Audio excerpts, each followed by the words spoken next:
Can we open the public session of our meeting this evening, please?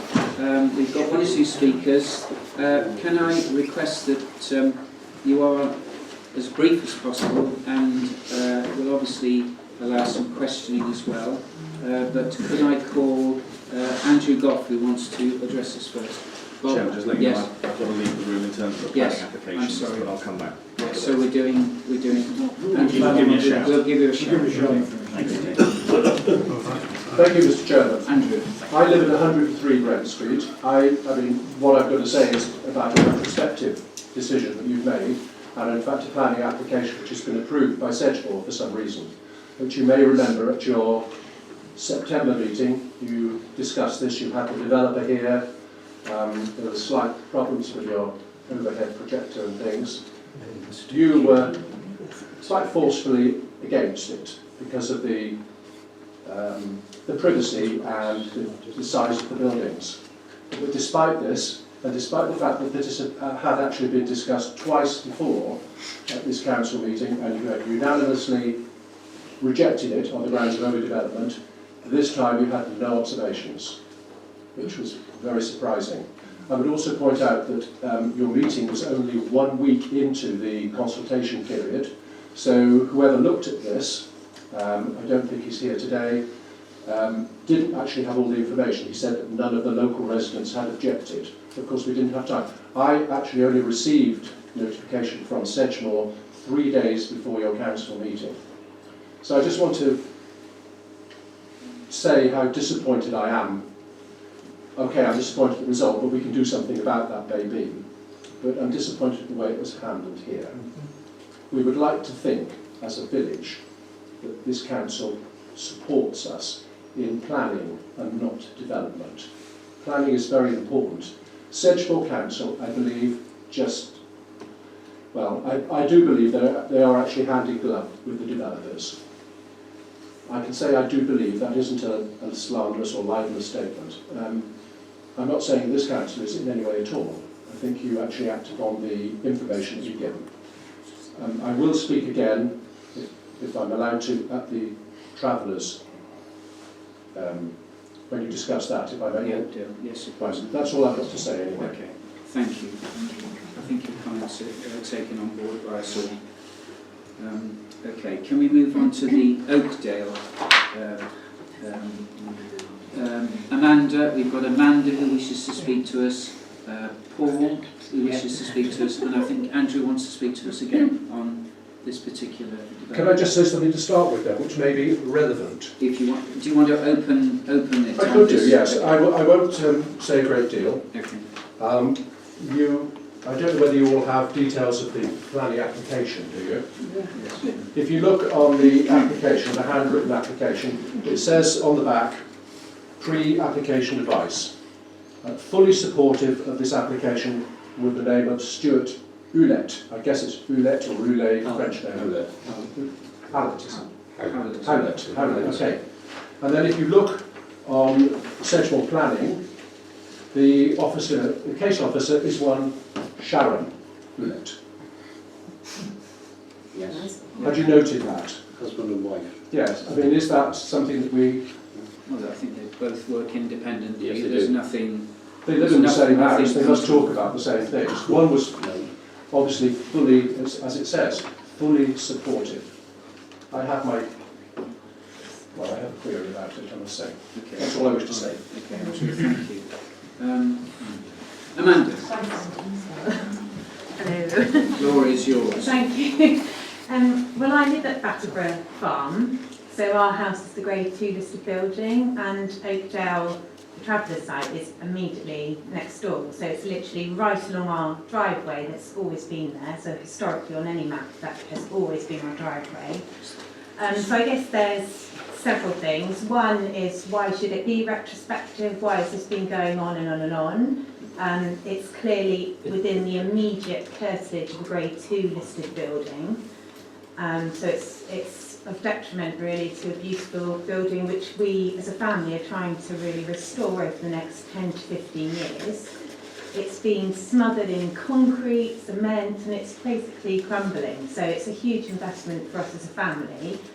And clearly, if there was an official travellers site immediately next door, obviously it would devalue our property, and I know that that's nothing to do with any planners at all, but it will make a difference to us, because obviously we need to think about, is it viable for us to carry on living there and developing it.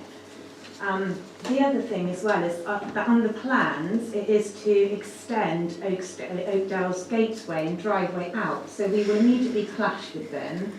The lane is already narrow, and coming in and out with my 5 children on the school run, I've nearly hit the travellers coming in and out with their trailers and vans several times. There's been a fatality along the A38 in recent weeks, so it's a really busy road. And it literally can take you up to 10 minutes sometimes to even get out, and if you've got to turn right, then you just have to take your chances. It's that perilous. I won't let my children cross the road. They're always wanting to go off to Sanders, but it's just not safe along that road at all. And the other thing as well, I guess, is that for everyone else in the road, it's just trying to kind of get in and out and negotiate with neighbours and things anyway. In that small road, it's just really difficult. We've got a problem with rats now, and I don't know whether that's from the developments that have happened elsewhere that are pushing the rats our way, but we've had problems with rats. There seems to be a bit of a waste disposal site going on there, so whenever people pull up at our driveway, we have our 2 youngest are adopted with special educational needs and disabilities. We have social workers and professionals coming all the time. They're literally having dogs barking non-stop at them, and they're guard dogs. They're not there just to kind of as pets. So it's quite a dangerous situation.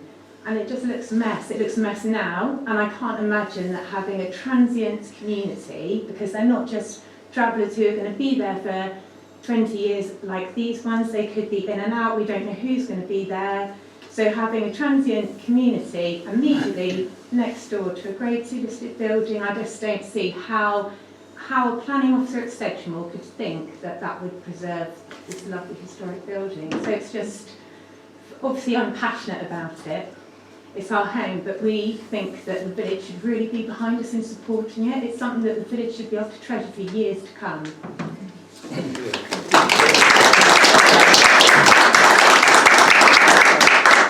Are there any questions at all? Andrew, have you got anything?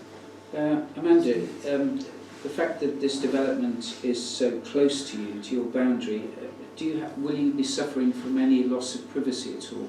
Well, it's our wall is literally probably about that high, and I guess the people who were in our house previously have put some sort of fence up, but it's really dilapidated, and you can see it all, and obviously people coming in. Yeah, it's not nice now, and I can't see it's going to get worse. Basically, is what we're saying. So I can't see that it's in keeping in any way. Next question: will there be any overlooking at all? Well, yes. If we take the fence down to our side, they'll see the whole house and our garden and everything. Excellent. Okay, thank you. Any other questions at the moment? Okay. Paul. I agree a lot with Amanda. I live behind Amanda because I bought the barns off the farmhouse many years ago, and I've had to do everything to keep the quality of the Grade 2 listing up. Everything I've done has had to be in keeping with the buildings.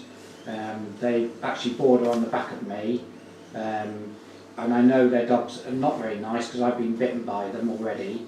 And I don't know what the drainage system will be for around there, but at the moment we're having trouble around the back of our place where they haven't kept the reams and things cleared, and it's affecting my property, and I need to I've almost hit, as Amanda has said, I've been caught several times in a tailback with my vehicle being hung on the back of the road, so that the back of my vehicle is still out on the A38 because they blocked the entrance to that road completely. And if they bring their entrance even further forward, because at the moment they can pull in slightly, it's going to make it even worse. They often have trailers on there which then brings their vehicles virtually out to the A38 while they stop and unlock the gate and things. I don't think it's safe. I don't think, well, my kids have never wanted to go down there. They've always walked the other way. They would never walk past their place because the dogs have they've always had dogs that have been quite offensive. I just don't think it's right to do it. Yes, it will devalue my place the same as it will devalue Amanda's, and it will make things difficult. Yes, I've had an awful lot of problems with rats, but that could be them, or it could be other property developments that are being moving the rats around. I don't really know what else to say. Has anybody got any questions? And I'll try and answer them. I guess the other thing to mention as well is that it was saying that there would be parking for, was it 4 cars? So you can kind of bank on there'll probably be more vehicles there, because we're talking about an increase in, well, I'm not really sure what the arrangements are at the moment, to be honest. It looks like there's a structure of some kind of barn, and then it all looks a bit dilapidated. It's difficult to know, and the transient nature is they're kind of in and out already. But I'm guessing if there's even more vehicles concentrated coming in and out there, it just makes it more Especially if the difficult. road is even narrowed even further. John. Thank you. Sorry. I've said, especially if the road is even narrowed further, it's going to make that more a bottleneck than it already is. And it is a nightmare getting out onto the A38. Since I've been there in the last 30 years, it's gone from being perhaps a minute to get out to being 10. Yeah. Sometimes you even give up and turn left and go right the way up to the Bunny Club roundabout and turn round to go back so you can turn right. And it's just not getting any easier. And I think with another, at least 4 vehicles, plus probably trailers, because they tend to have trailers and caravans and stuff that are going to be blocking the road, I don't think it's a viable entrance. Okay. Thank you, Paul. Are there any questions?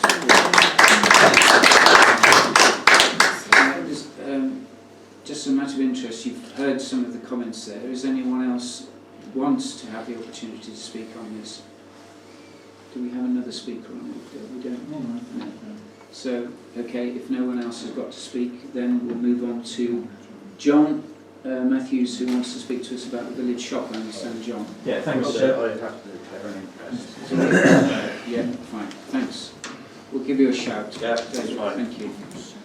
John. Thank you, Mr. Chairman. So it's really just to understand what we'll be discussing this later on, just to really note that as a local businessman, Station Road, and obviously living with my family, I understand obviously that times are changing, obviously we discussed the planning, but I think it's going to be a real big loss to the village if we do lose the shop. Yeah. And should it be possible, and I don't know, this is kind of blue sky thinking, but if there's any opportunity that the shop could be purchased as a kind of community project, and kind of maybe as a non-for-profit, I think it should be discussed.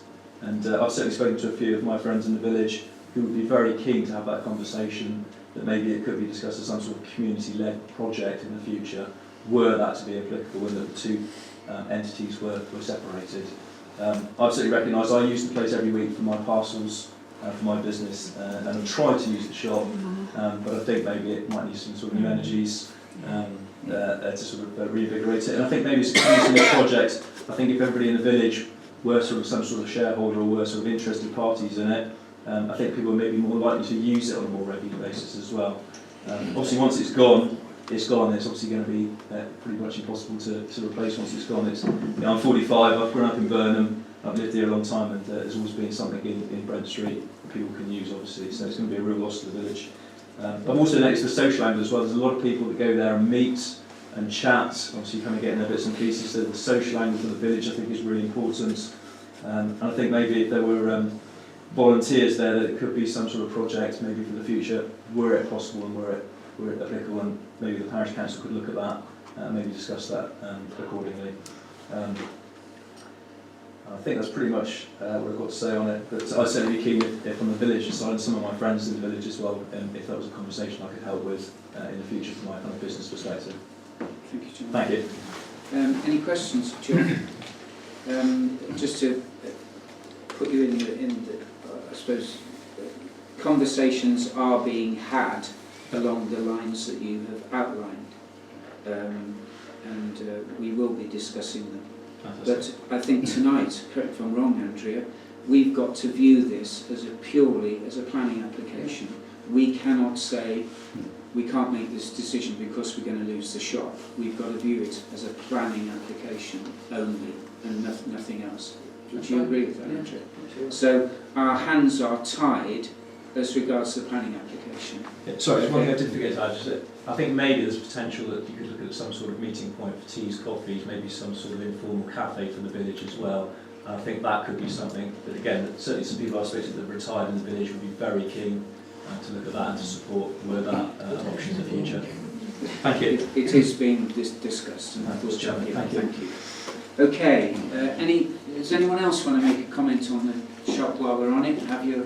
I just would like to, just to say I totally support you on that. Yes, And I would be delighted to help with anything like that as a volunteer or just to help on that front. Thank you. In fact, I presented the mission and vision video for the post office. I used to work in London for the post office years ago, so I'm sort of quite into all of that side. So yeah. Thank you. Thanks. Yes. Just maybe when the next monthly magazine comes out, from this meeting, if you actually projects the suggestion there where maybe all the villagers could become shareholders of the shop. As an idea, just get the feedback. I know you mentioned the cafe. I did mention that suggestion to Caroline a while ago, but I think at that time it just didn't suit, which is fair comment. But maybe as a village community shop, that's something to take forward. Yeah, it is being discussed. Yeah. I can assure you of that. Okay. Definitely. Okay. Any other comments? Yeah, Lipton have done much the same, and theirs is doing really well. Yeah. Well, it's been going So on I think 20 years. I agree that a community shop would be an ideal. Okay. And I know that Draycott have just done the same. They've acquired a local shop there and created into a communal shop where everyone, all the residents, become shareholders, and they actually run the shop as a community. So there is a model, a template out there to do it. Thanks, Warren. Okay, can we ask Bob and David to come back in, please? Bob is still going to speak on behalf of Simon. Simon's going to speak as well. Okay, so Bill. Okay. Right, Bill. Where's Bill? Simon and Mary. Speeding? Oh, sorry. I wasn't asleep. The floor is yours. Thank you very much. My name's Mary Cole, I'm from Pinktown Cottage. When I came to the meeting last time about the speed going up and down on Burton Road, well, since then, the last committee, I've contacted the residents in Burton Road, TA9 4BX, and 25 properties have responded about the concern of speed along Burton Road. I've got letters here and explanations of why the people are worried. There was 2 accidents that's happened in this road, and it's been noted by the people outside their property. So I brought them, so if you want to have a look, you're welcome. Then after that, Ian Skip is numbered 9020 from the speed camera unit, came on Thursday the 17th of October. He was with us for 2 hours and his van was out the front. He said there is a problem with the speed down Burton Road. Since then, Mike Shaw came to our house and we have set up a Burton Road speed watch scheme, and we are waiting for training from him. So this has been done since your last meeting. So if you want to see the names of the people, all of these properties, you are welcome. Yes, I think we would like to see them, please. I think it's important that we do. Just by way of information, we have at long last received our replacement speed detection, new speed detection equipment, which will be installed by Richard Ibrahim, hopefully within the next few days. But we only received it last week after a long problem with delivery. But so hopefully that may help Burton Row as well. Yes, it's needed, because as I say, we're now waiting for him to come, and he supplies all the outfits, the cameras, everything that is needed. At the moment we've got 5 people already going to sign up, and I'm hoping there are several other people that are going to do it. Thank you. Well Okay. done. Thank you very much. Please come back in and tell us how you're getting on, please, I will do. so that we may be able to help you if possible. Okay. Okay, thank you very much. And thank you Anyone all for else? coming. Simon? Thank you. Yeah, thank Simon. you. Further to Mary's comments, I've actually lived in the village, or actually in Burton Road, for the past 7 years. And Mary's comments about the speed enforcement van is the first proactive police attention that I've personally heard of or seen in the village. I know Roger has been doing a sterling job over the years with community speed enforcement, which is basically a tiger with no teeth. Burton Row is so fast, especially when the A38 gets closed down, or the A370 for any accident or roadwork reasons. It tends to be used as a rat run. Is there any way that the parish council can bring any pressure on the Avon and Somerset Constabulary to pay passing attention? And the fact is the road doesn't really lend itself to a Gatso speed camera crew in a van because it's too narrow, there's nowhere to position it really, and it really needs the attention of a solo motorcyclist. I'm sure you're all aware and have seen them. It's just a solo bike with a speed camera recording the speed. They don't actually stop people, and those people do get prosecuted. I go out on my hand cycle up and down Burton Row and take my life into my own hands going up and down there at silly speeds. And if you dare show anybody 3 fingers, you virtually put yourself at risk of road rage. So is there any way the council can put a letter to Avon and Somerset potentially about solo motorcycle enforcement? Yeah, by all means, Simon, we'll discuss it and we'll see what we can do from our side to support your and Mary's concerns and support obviously your activity that you've done. So yes, Simon, we will do that. We'll take that on board. We'll do our best anyway. Thank you. Okay, thank you.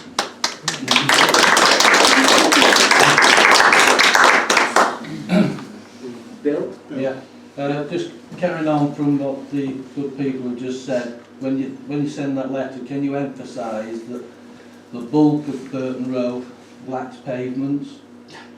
The fact you're walking up and down there, especially now the hours changed, the light drops down, we've got stables down there with horses.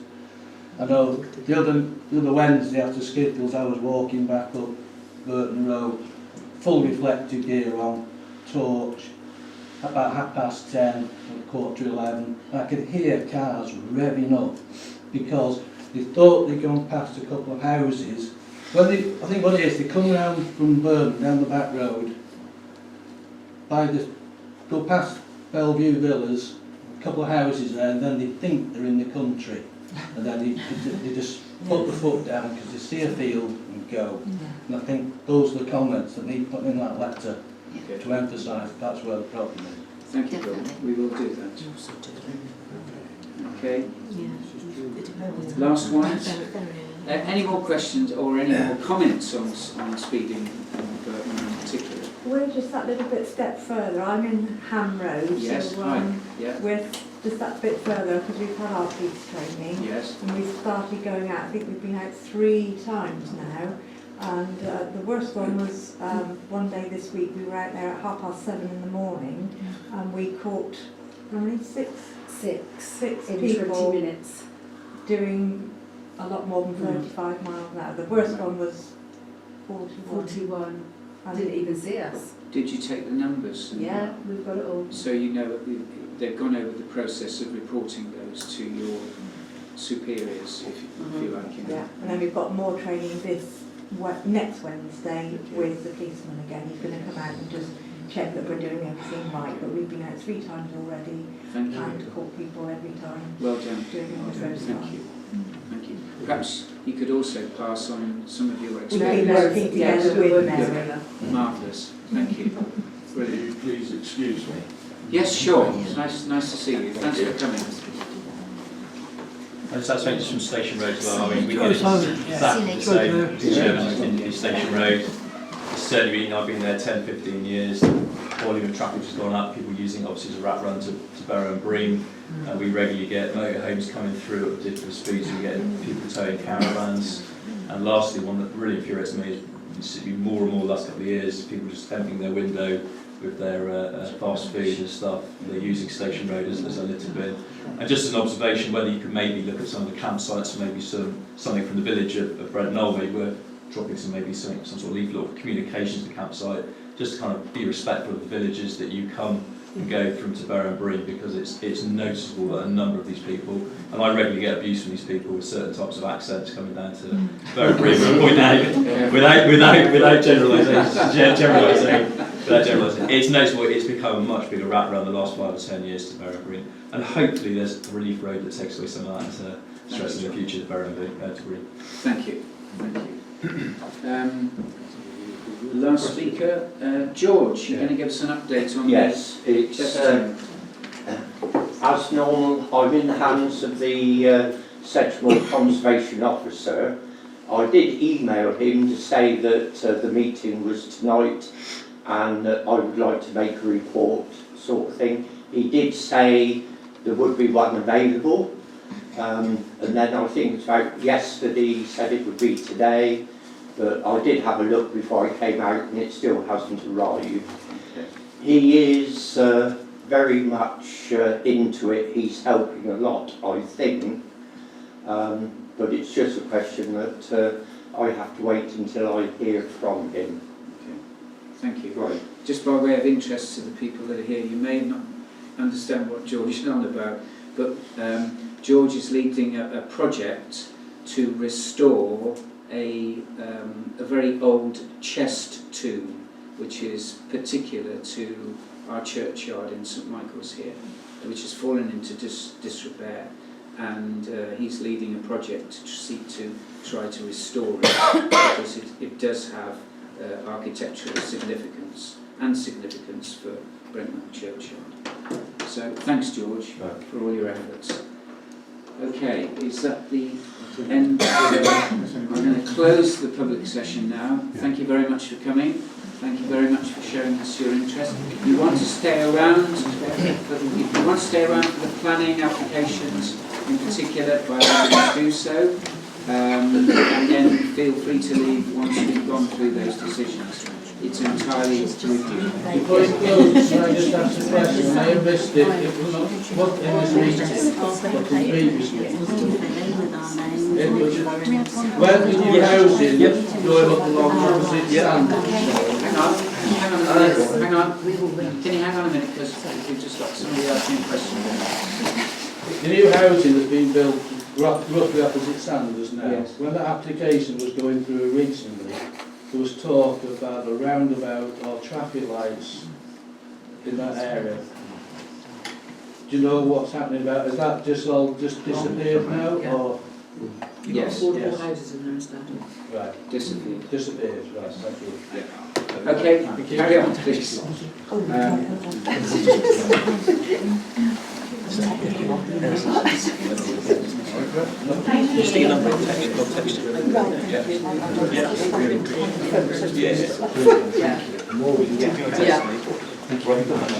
You put your, sorry.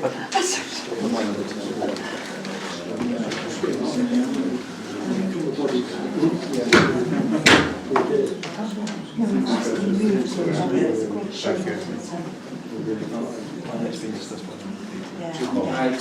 Good evening, fellow councillors. Can I formally open our, in theory, our November meeting? I do apologise for having to change the meeting, but I'm sure you would rather be here on November the 6th. So, okay. Item 1, to receive apologies. right, we've had apologies from David Sturgis and Nigel Summers. David's away in America, and Nigel is actually in business. Okay, those are the apologies. Are you all happy to accept those apologies? Thank you. Declarations of pecuniary interest or personal and prejudicial interests. Bob on planning. Yeah, if I can, it's to avoid predetermination on the first two, 25 and 26. Sorry. On number 28, I need to declare a pecuniary interest on that one. Right. And personal interest also on the payment of the parish hall, but I can remain in the room because it's not a new issue, it's just paying a bill. Right. Thank you. David? Pecuniary interest on planning 28, post office. Okay. Any other declarations? No? Okay. Thank you. You've had the minutes of the last meeting. Are you all happy with those minutes and confirm that you're happy for me to sign them? I propose them to sign. Okay. Seconder, David, all those in favour? Thank you very much. Let's move on then to planning quickly. 0719 0025 Oakdale.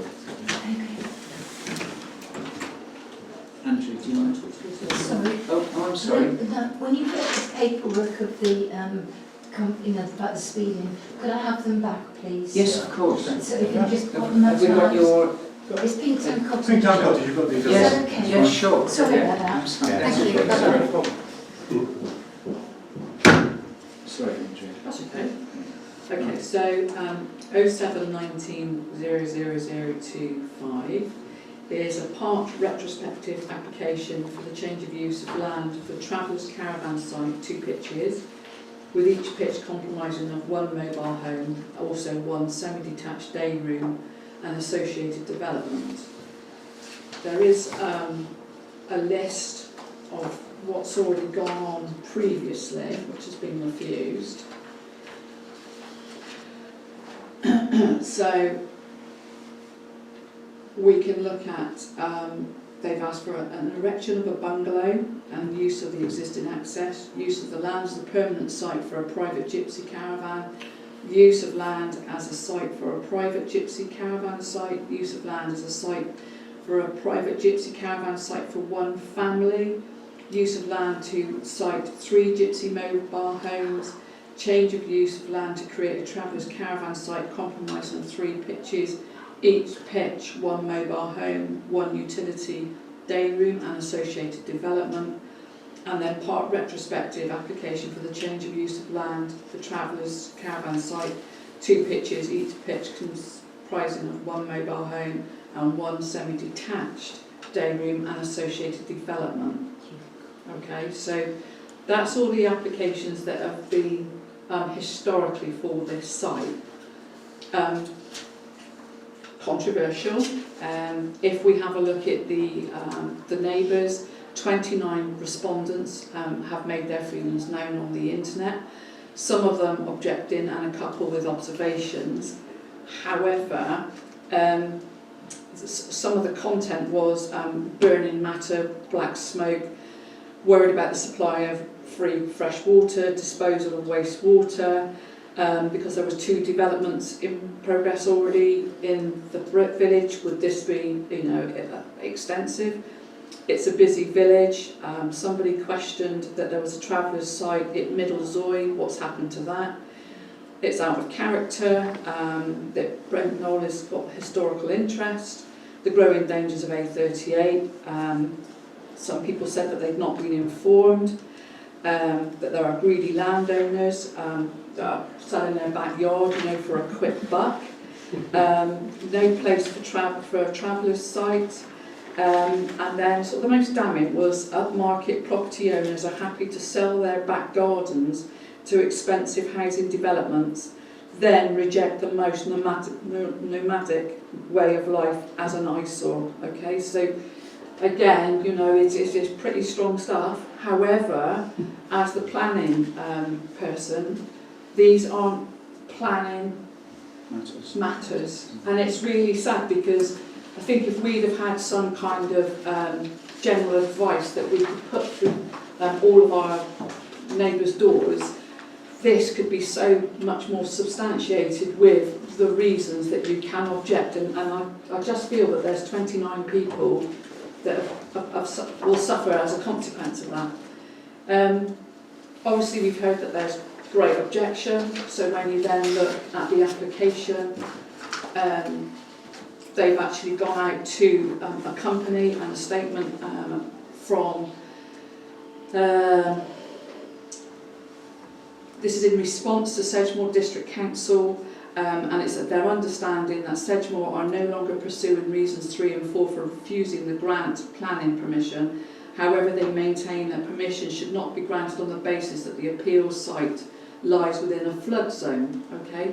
And it was the flood zone that was the issue, rather than, there was about 40 pages of that, so I didn't bring that.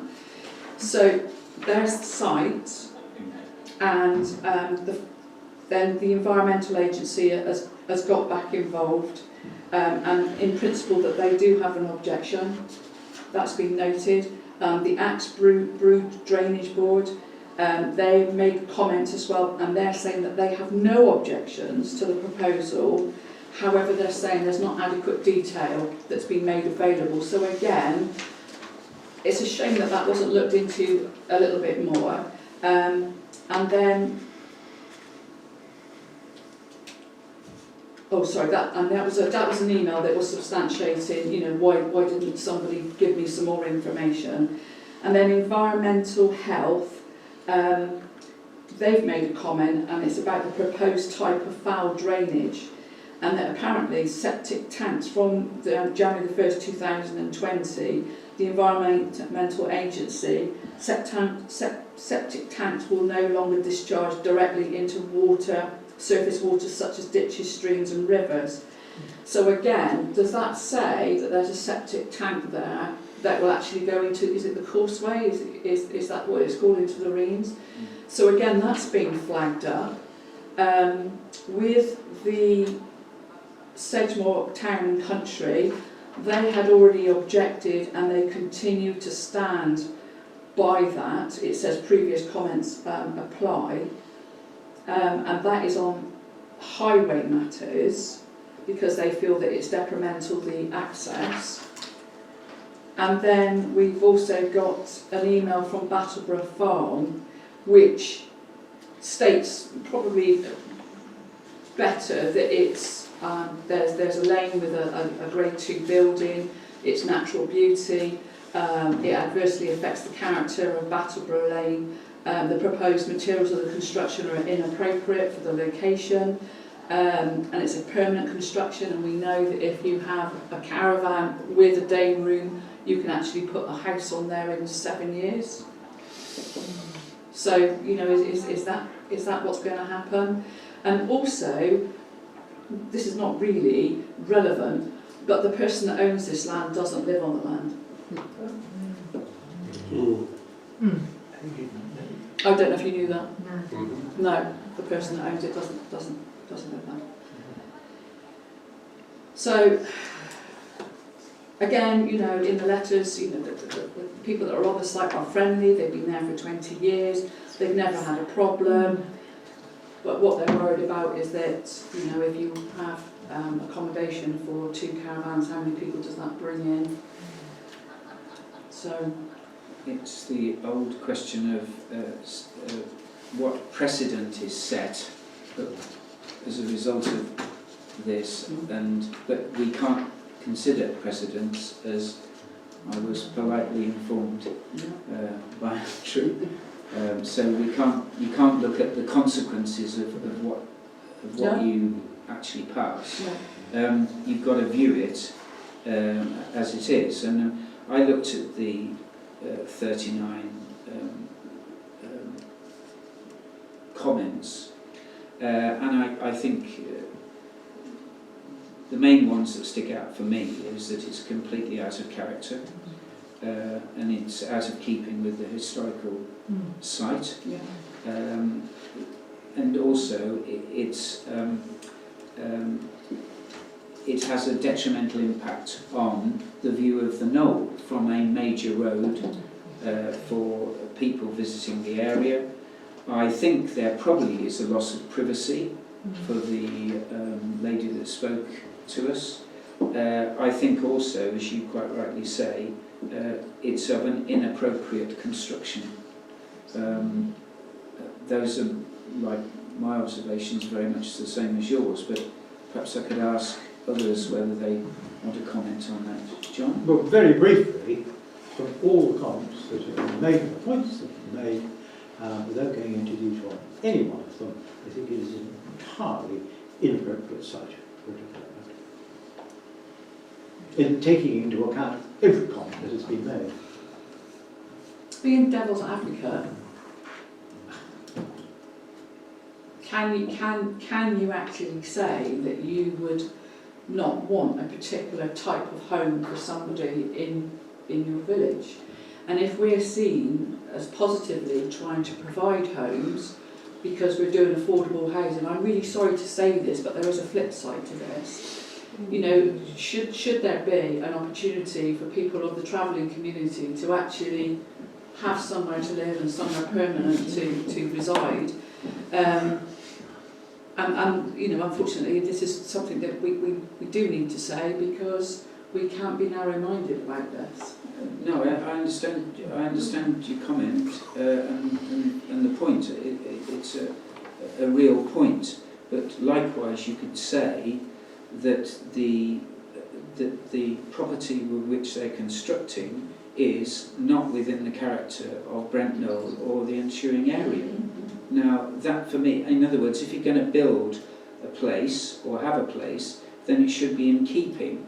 I'm quite happy for you to build a place, but make it in keeping and build something of substance that is not of detriment to the area and shows respect for the area. So, yeah, I understand, but this is not, I'm not being discriminatory against people wanting to live there. I'm saying, if you want to live there, if you want to build a house or have a home, show respect for the area and build something in keeping. That would be my point to you. Brian.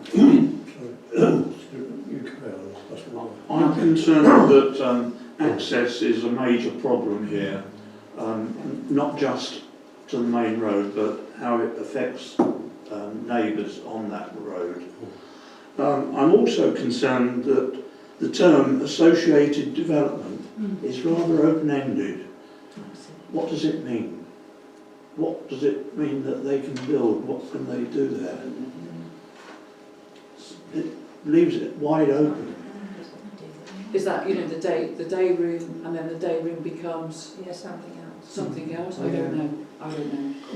Right. I agree with the comments that Andrew made about the flip side of things, but having heard all the objections this evening, and especially the flood site problems, and all the things that, for instance, that Amanda outlined, I don't think we could support it. Yeah. Would you try to accept also, Brian, that if you're going to construct a home or construct a property, it should be in keeping with the local area? Yes, of course. You know, we mustn't be discriminatory against these people. We've got to look at it from a planning. I think we've got to be careful with the word travellers. You know, is that can be voted? Correct me if I've used that term. No, I just That did. is the term. I just did. That is the term too, yes. Yeah. I mean, the format... The term that I used. No, it's the term that you do use. Oh, I'm sorry. I used it, yeah. Yes. I mean, the general format is that they acquire a piece of land, they then put a day room on because they can park a caravan and they need somewhere as a day room to provide them with the facilities for washing, hot water, etc. It's called a day room. The format then is that they'll sit on that land for 7 years and then develop it. Yes. We can't preempt that. No, you can. What do you think is appropriate? Yeah. Sorry. I just thought. Yeah. Councillor Grayling has experience of this sort of thing round in East Brent, and I wonder whether how did your particular site arise and how was it handled from a planning? It seems to be quite a successful development. Well, to put things into perspective, Mr. Chairman, when I first joined Sedgemoor District Council, I was confronted with a site in Rooksbridge, not so much East Brent Parish, but Rooksbridge village itself, where there were 18 unofficial sites occupied by travellers. We managed to whittle that down to 2 permanent sites for which they have now got access rights, and we were not allowed under any circumstances to, as you quite rightly say, discriminate against them. It is possibly, and I'm choosing my words as carefully as I can, dangerous territory to walk on, to discriminate from one area to another, but at the same time, the street scene is a valuable asset in terms of terminology, in terms of planning, and you can only view this as a planning application rather than a what could happen.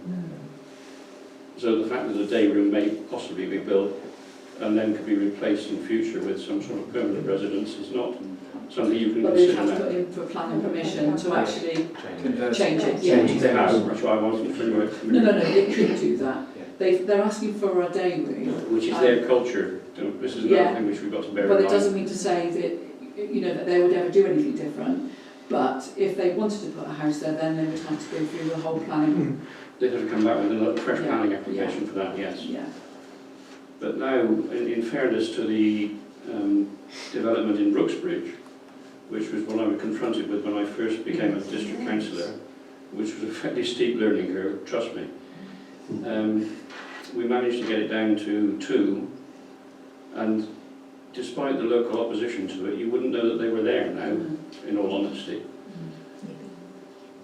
Now, I know we had a major destruction within the settled community around that site. Nevertheless, as I say, you wouldn't know that they were there at the present moment.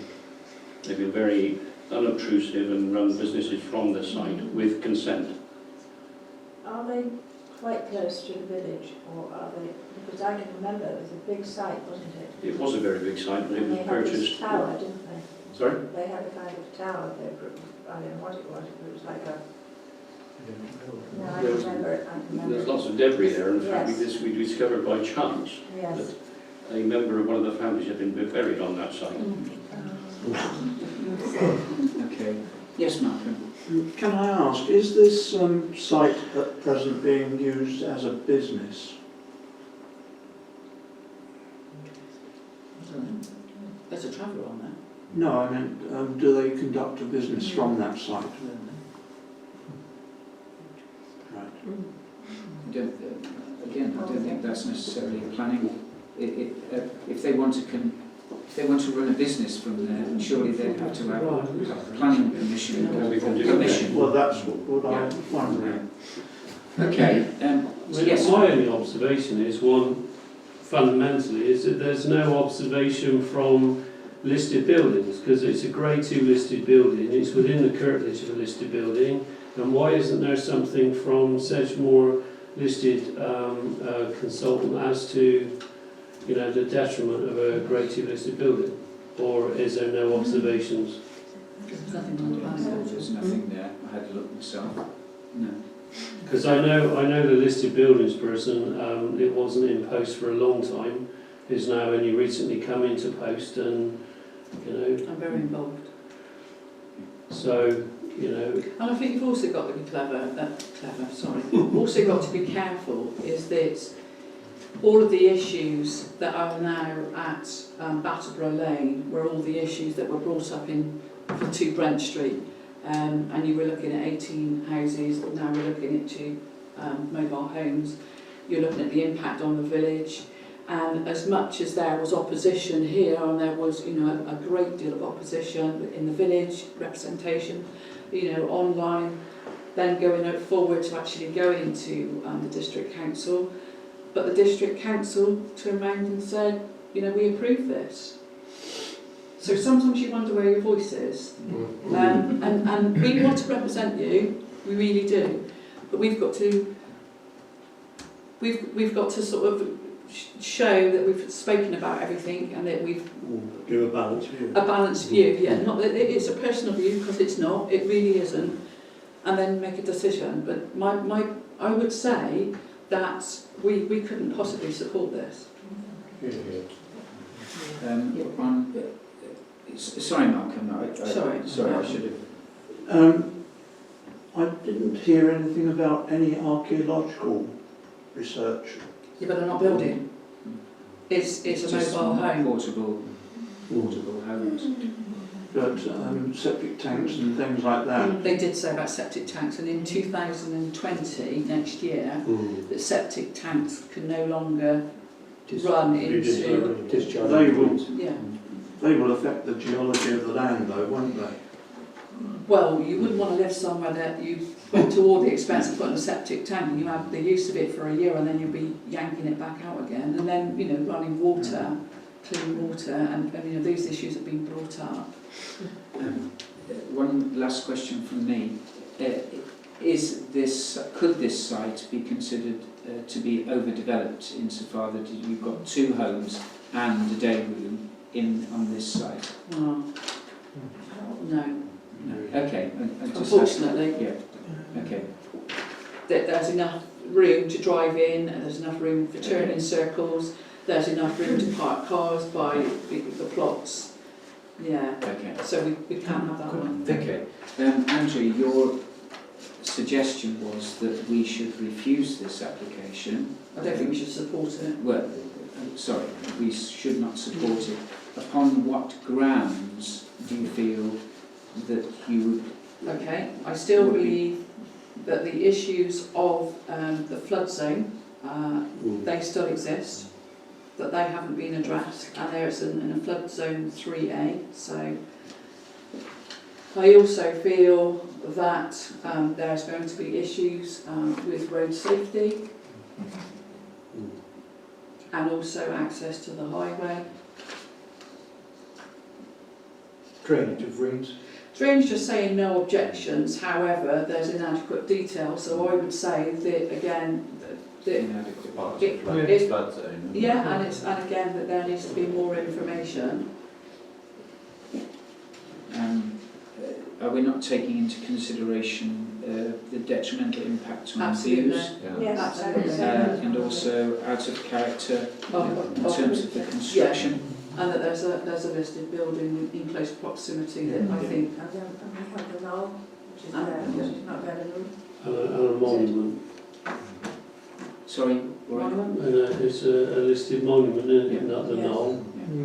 We've got all that. So those we have a variety of reasons. I believe them to be legitimate planning reasons why we should not support this application. They've been listed, you've heard them. Is there a seconder for that? Andrew, would you I'd propose like it? to propose it. Is there a seconder? Brian, all those in favour? That's unanimously carried then. Have you got all that? Thank you. Well done. Thanks very much. That was very thorough. Well done. Thank you. Okay. 0719 88826. Pollarding of a horn beam. What's a horn beam? I've got one. Thank you. Thank you. This is a TPA, and again, it's got disease, which we know that we have old trees that have disease. It is 12 metres high, and there was a suggestion by the arborist, get my teeth in, that this is actually trimmed. What's the word? Pollarded rather than chopping it down. So, Brent Street Services have said that the hornbeam is covered by a TPO, large imposing tree close to a garage, major dieback in crown, currently less than 10% leaf cover, and there is a picture, but that could be a winter picture. Looks like it, no leaves on. Now it does say in the arboreal notice, no obvious decay or damage. Dieback presumed associated with old age and or environmental factors. So he's suggesting remove to the ground level and plant replacement tree. And it says, my client has instructed me to apply to South Sedgemoor District Council to pollard the tree so as to give it a chance to respond and grow back. The client also has concerns regarding possible subsidence were it removed to ground. So it's a bit sort of, yes, we want to chop it down, no, we don't, we want to pollard it. But it's a TPO, and it also says that there isn't any damage. Condition of the tree, is it diseased? Yes, it is, but well, a lot of trees are diseased. Yeah. And then alleged damage to the property, no. So what do you do? Well, Well, you're not removing and obviously, that, You don't want to remove it? Well, you're not.